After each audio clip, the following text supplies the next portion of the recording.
While America and Israel may be keen to present as brothers in arms, the cracks are starting to show. Axios today reporting 3 White House aides believe the US president will want the war to end before Israel does. So, who will have the final say?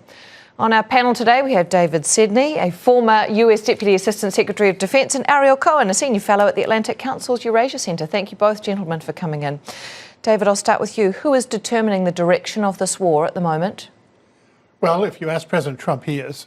But if you look at the reality, what if I ask you? But if you look at the reality, it appears that Prime Minister Netanyahu really has huge influence over Trump and has been using it very effectively. I think we'll only know the final answer maybe when historians do it. But certainly it is not just President Trump and his feeling in his bones that's making this decision. There's more going on here than meets the eye in this relationship. Let's talk about that, Ariel, because David's just mentioned having the upper hand.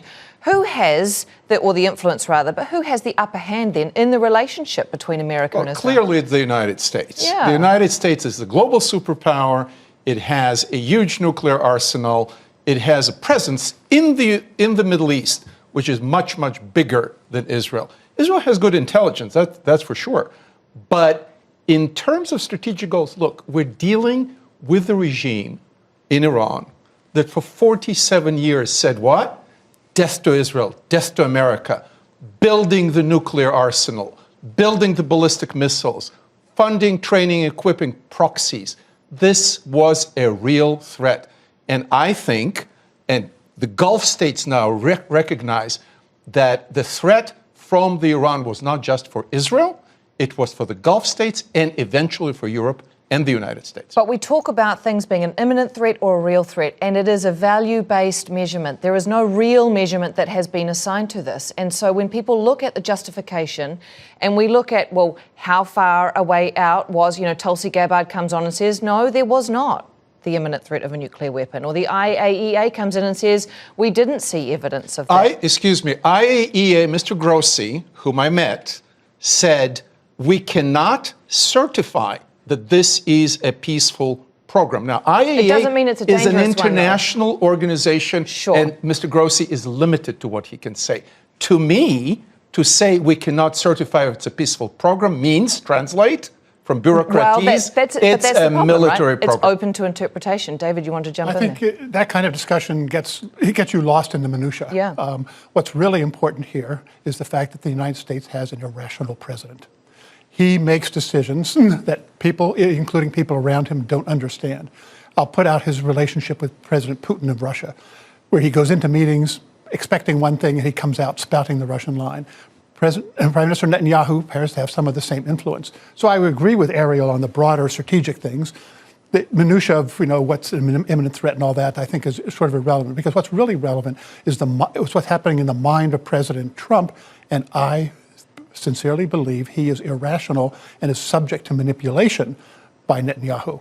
I respectfully disagree with my friend David here, because I think Trump brings the sort of New York business community sensibilities that are very alien to David and I, being a part of the Washington swamp for a long time. Right, okay, because this is bigger than that, right? An important distinction here. The way Trump looks at it, in my opinion, through the prism of China. China is a peer competitor of the United States. Venezuela and Iran were the junior partners in that axis. Russia is an important part of that. And yes, I too, as somebody who was born in Ukraine, who is suffering to look at the cities that I see, that I knew as a child being bombed, I feel the pain, but in the long term for Trump, the big game is China, and taking Iran with Iranian oil off the playing field in that game is very important. Okay, that is another can of worms, obviously. and there is a whole lot to the price of oil that will be terrible for the US economy and the price and where it goes, particularly with an election coming up. But can we go back just a step here and narrow back down on the relationship here, David? Because Trump tweeted at the end of the 12-day war last year that this was a war that could have gone on for years and it could have destroyed the entire Middle East. But it didn't, and it never will.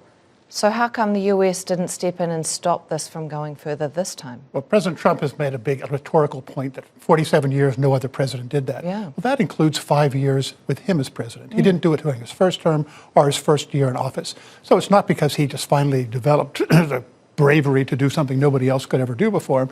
In my view, he was manipulated by the Israelis to do something that was not in the long-term U.S. strategic interest. Was Iran the threat that Ariel describes? Yes, it was. But administration has made the calculation that what happens after the U.S. attacks, what happens after Israel attacks, is more dangerous than the current situation. Just because things are bad doesn't mean they can get worse. And I believe all indications are that where Iran is going to end up after this is going to be much more dangerous to the U.S., much more dangerous to Israel than it was 2 weeks ago. And that will depend on how the US and Israel get out of this conflict, right? Because Donald Trump's press secretary has been explicit about his ownership of the conflict. These were her comments just over a week ago. And so the president, again, as I have reiterated, and he has said, was not going to sit back and allow the Iranian regime to threaten or to attack the United States of America any longer.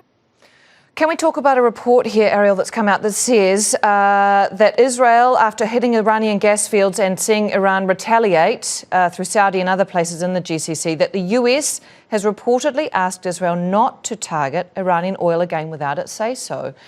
Absolutely. First of all, the oil prices, while they jumped to close to 40%, historically, we're still, if you look at 2014 or something like that, we're at $80 range historically. It's not going to destroy American economy or global economy. Tell that to the voters who see the price of gas Absolutely. going up. No, Trump is focused as a laser on his midterms. The midterms are going to be brutal. He may lose the House. And for him, bringing this war to an end sooner rather than later is politically very important. As to the Middle East, I think the war demonstrated that Iran became a real and present danger to the Gulf states. Okay. In the past, they thought, well, maybe it's not going to happen. It's happening now as we speak.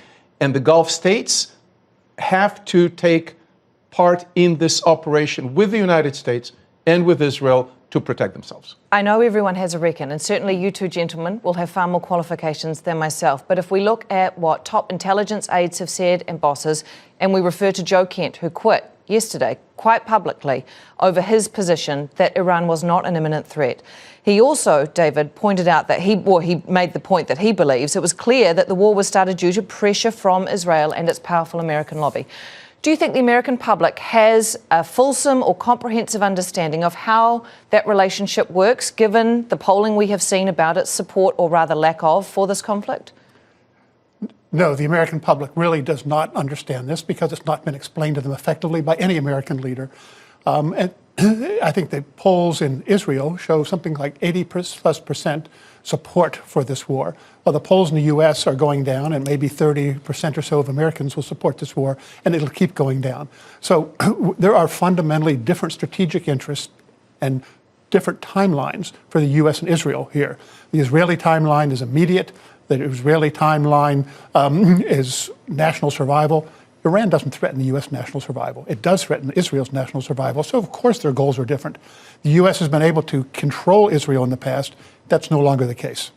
David's just pointed out the goals of each country are different here. And so if the goals are different, Ariel, how does one or two countries get out of this conflict? Where is the end game going if they have different objectives they want to achieve? First of all, a regime that builds ballistic arsenal and enriches uranium, as the Iranian representative told Witkoff, to 60%, will not ever stop at Israel.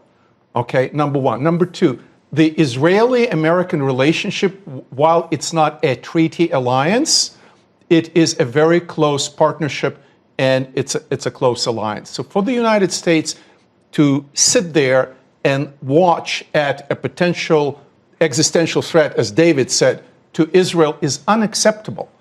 And finally, in terms of getting out of it, the purpose, and President Trump said it repeatedly, the purpose of this war is to degrade the Iranian nuclear and ballistic missile potential, to defang that regime. Whether that regime will survive or not, we don't know yet. But it won't be in the position to threaten Gulf states, Israel, Europe, etc. And sooner or later, the Iranian remaining leadership, because a lot of these people were already eliminated, will come to a conclusion that it's time for them to stop. Is that the same end goal, though, in its totality as Israel? We have seen, I think it's been described as an assassination campaign, or strategy rather, today with earlier guests, about how Israel is carrying out the number of targeted killings of senior Iranian leadership members. And so that is not directly striking a military or a nuclear facility, which is what the US seems to be focused on. It's taking out a leadership that directed the programs of ballistic arsenal, of their proxies, terrorist organizations. For 47 years, the Iranians are running around the world, murdering domestic opponents, murdering the Jewish community in Argentina, attacking Israel through proxies, etc. So sooner or later, that leadership... The foreign minister, though, has pointed out, Abbas Araghchi has said, this is not one person here and one person over there. You fail to understand, if you do not accept that there is an entire structure here that keeps going, the machine keeps running, you fail to understand how to win this war. Sooner or later, that leadership will come to its senses, because the price of their paying in terms of the oil infrastructure, in terms of their military-industrial complex, in terms of the nuclear enrichment facility, the price will be too high. They will need to stop, and promised what President Trump said. What Mr. Stop. Let me finish. Stop enriching, stop building ballistic missiles, and stop funding the proxies. Can we talk about that, David? The price will be too high for America at some point, won't it? Well, the price for America is going to be too high for America to bear, well before it's too high for Israel to bear. With all due respect to my friend Ariel, we have very different perspectives on this. And I believe that the policies followed by past administrations, including by President Trump for 5 years, of understanding that a fragmented, perhaps fractured Iran at civil war, all kinds of possibilities that are worse than what's happening right now, is worse for U.S. long-term strategic interest than what was the case before. Yeah. It wasn't the case for Ariel, I'm so sorry. And I appreciate I needed to let David have a point there. Thank you both, gentlemen. I appreciate it. Okay, thank you. All right.